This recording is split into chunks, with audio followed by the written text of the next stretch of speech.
Tu te dis souvent, si ce n'est pas parfait, ça ne vaut rien, tu passes des heures à tout préparer. Et au moment d'agir, tu bloques, tu repousses ou tu t'effondres. Si tu es sportif, entrepreneur ou en pleine reconversion, tu crois peut-être que ton perfectionnisme est une qualité. En réalité, c'est peut-être ton plus gros blocage mental. Reste avec moi, je vais te raconter l'histoire de Sam, un entrepreneur perfectionniste qui a failli tout abandonner. Et comment, grâce à la préparation mentale, il a arrêté de se saboter pour enfin avancer, même imparfaitement. Sam lance son premier projet en ligne. Il a une bonne idée, des clients potentiels, et tout le monde lui dit « Vas-y, fonce ». Mais voilà comment se passe chaque journée. Le matin, il ouvre son ordinateur, prêt à publier son offre, il relit sa page de vente, il change un mot, puis une phrase, puis il recommence le design, il se dit « ce n'est pas assez clair, je dois encore améliorer, les autres font mieux que moi ». Résultat, à la fin de la journée, rien n'est publié. Juste un fichier renommé version 17-final-vraiment-final. Et à chaque fois qu'il se rapproche du moment de vérité, le clic sur un publié, la prise de rendez-vous, l'appel à un prospect, son cœur s'accélère, sa gorge se serre. Son cerveau lui balance des images d'échecs, de critiques, de honte, et ça, ce n'est pas de la fainéantise. C'est un perfectionnisme paralysant, des standards impossibles, une peur immense de l'erreur et une pression tellement forte que le système nerveux finit par dire « Stop, on se protège ». On nous a vendu l'idée que le perfectionnisme, c'est viser l'excellence. Mais ce que vit Sam, ce que tu vis peut-être, c'est autre chose. C'est quand tu ne te sens jamais assez prêt. Tu repousses les tâches importantes en cherchant toujours la meilleure méthode, le meilleur moment, le meilleur détail. Tu t'auto-flagelles au moindre défaut. Tu n'arrives même plus à profiter de tes succès parce que tu vois seulement ce qui manque. Les études montrent que ce perfectionnisme pathologique est lié à plus de stress, d'anxiété, de burn-out et à une baisse de performance, surtout quand la pression monte. Et chez le sportif, c'est pareil. À l'entraînement, ça déroule. En compétition, la peur de ne pas être parfait prend tout l'espace.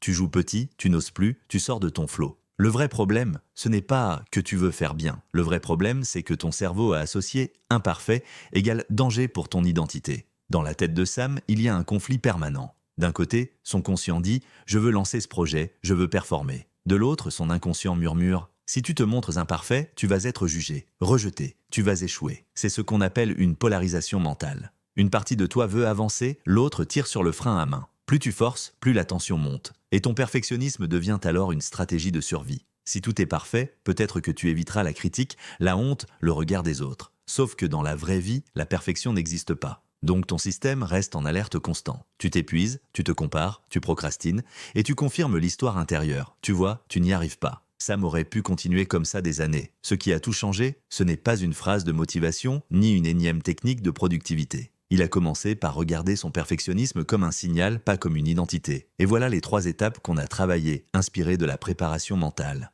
1. Reconnaître le coût réel. Il a écrit noir sur blanc tout ce que son perfectionnisme lui faisait perdre.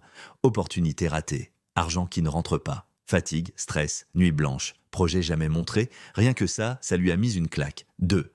Voir l'intention positive cachée. Derrière son « je dois être parfait », il y avait juste une partie de lui qui voulait être aimé, respecté, légitime. Il ne s'agissait pas de supprimer le perfectionnisme, mais de dissoudre la peur qui y était collée. 3. Dépolariser l'échec et l'imperfection. Avec la dépolarisation, on est allé travailler directement sur les souvenirs où il s'était senti nul parce qu'il n'avait pas été parfait. Le but, rééquilibrer sa perception, voir que ces moments ne définissaient pas sa valeur. Petit à petit, son cerveau a arrêté d'associer imparfait à danger. Il a pu publier des choses incomplètes, tester, ajuster, avancer. Et la surprise, ses premiers clients sont arrivés non pas quand tout était parfait, mais quand il s'est enfin autorisé à être suffisamment bon. Maintenant, regarde ta propre vie. Choisis un domaine où ton perfectionnisme te bloque. Transforme perfectionnisme en progrès. Moins de jugement, plus d'ajustement. Si ça te bouffe ton énergie, c'est un blocage identitaire et bonne nouvelle, tu peux le transformer.